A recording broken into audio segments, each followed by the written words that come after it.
What the city is talking about. This is Montreal Now on News Talk Radio, CJAD 800.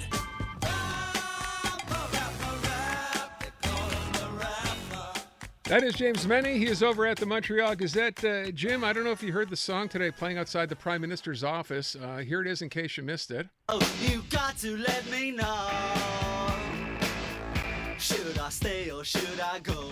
Yeah, I think that sends a message of some kind. I'm just not sure which. What's going on here, Jim? Is there a new name being talked about as a possible successor? I think there are people out there who might add Hit the Road Jack to the playlist there, Aaron, to tell you the truth. Fair enough. But, interesting development. Not many people have touched this story. It's only been CBC that's reported it thus far.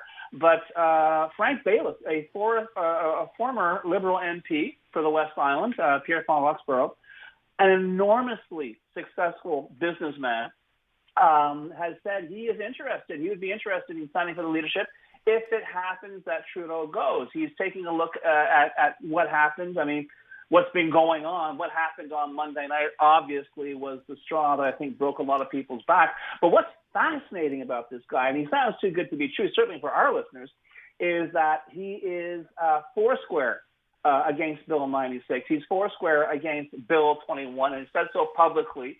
And none of this, his hands behind his back saying we'll see what happens if it goes to the Supreme Court.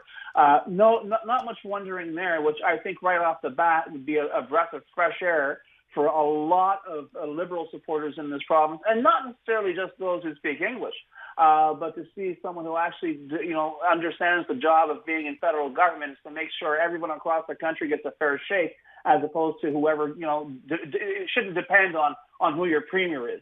So that's interesting. But I think the other thing as well, there's two things at play here. One, will this kind of announcement, semi-announcement, perhaps inspire other people to at least take a look at the job rather than, they're not making an announcement just yet, but perhaps to eye the job a little more seriously. Will this suggest to some people around Trudeau that they should be working harder to, disengage his white knuckles from the edge of his desk and put him as, roll him out on his chair and get him out of there? And will indeed the almost Trump-like, cult-like devotion that's being expressed by cabinet ministers, at least publicly, for Justin Trudeau be shaken at all by the possibility that some people might actually be interested in the job? So just for people who don't know, perhaps you said, Jim, he served one term, right, in 2015, but chose not to run again in 2019? He went back into business, an extremely successful business, medical supply, which he sold in 2022 to an American interest for $1.75 billion. So I'm guessing he's not doing this for the money, bud. Okay. He made the news in 2020 when his company was part of a consortium to create, like 10,000 respirators for Canada. It was a big project during the pandemic. He was called before the ethics committee, which he used to be part of when he was an MP, to see if there was anything untoward about him being a former Liberal MP and his company being one of several that got this government contract to create these respirators. It was interesting because the guy who was in charge of the consortium said, I am a dyed-in-the-wool conservative supporter. I'm a donor to the Conservative Party. I didn't even know this guy was an MP until you guys summoned me here to testify. But that kind of fell flat. But it's kind of funny because as this proceeding was going on in 2020, tens of millions of our dollars were headed towards the infamous ArriveCAN app. So it kind of shows you what the priorities were in Ottawa at that time and indeed today. So, some people might try and veg that up if he does take the jump. But I don't know. My heart kind of, skipped a little beat. Because here's someone who seems eminently qualified, who's interested in the job, and suggesting there may be life in the federal Liberal Party yet. Although that, once again, it all turns on Justin Trudeau and the discussion he's going to have at one point. He's going to have to sit down, have a cup of coffee with his ego, and figure out how exactly he wants to be remembered in Canadian history. By the way, to that point, Jim, column today, I guess was in the National Post, that even if Justin Trudeau were to walk away, it's too late for the Liberals to save themselves. I mean, there is that to consider. That was the consensus as well in a deep dive that Radio-Canada and the CBC did as well, that, the damage has been done. But I got to tell you, and I'm not trying to be Pollyanna-ish here, and I'm certainly not, because I know people tend to freak out, especially on federal politics. Regular listeners of this show know that I detest both federal leaders equally. But that said, I think there's enough, how can I put it, loose dynamite rolling around in the Pierre Poilievre camp, that if you had some people who actually believed in the product, who had more to offer than breathless, aphorisms and photo ops to the Canadian public, leading the Liberal Party, I think they could pull it out of the fire. I'm not, sort of like, whistling by a graveyard here.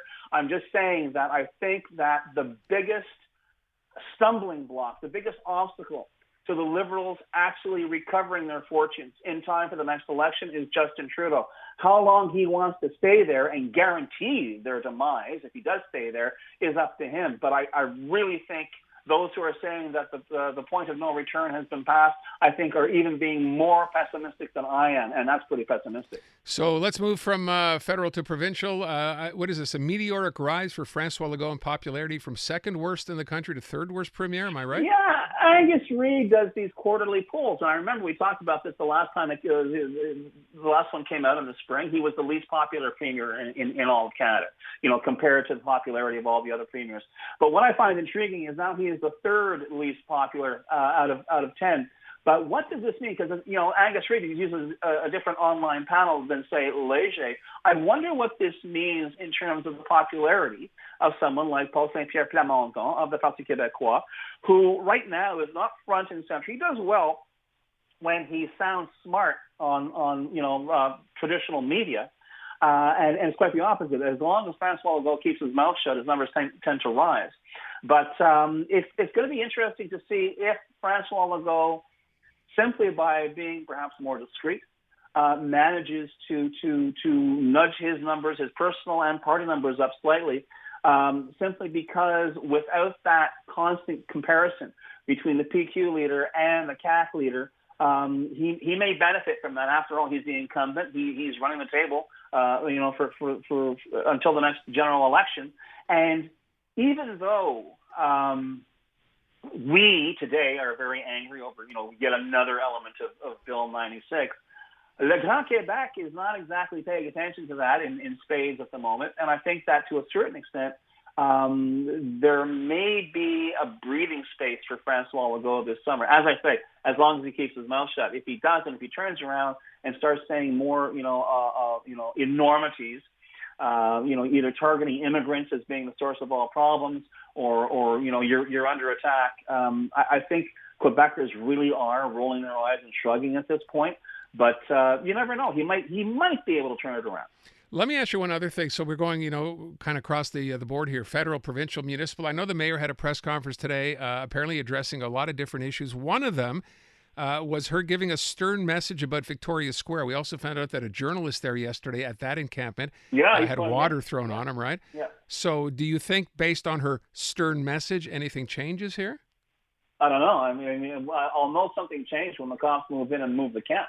But, it's talk is cheap. But the problem is, and this is the problem, Valerie Plante's got to be consistent.